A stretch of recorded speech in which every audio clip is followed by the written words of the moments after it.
Pagbati ng kapayapaan. Pagbati ng kapayapaan sa inyong lahat. I-share ko lang po itong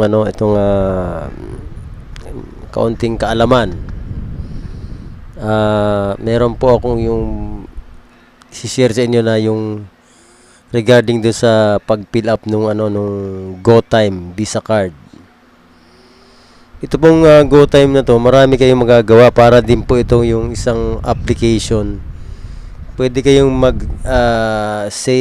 savings, magbayad kayo ng mga bills, pwede rin. Lahat ng kailangan nyo na online, pwede rin ito, mga online transactions.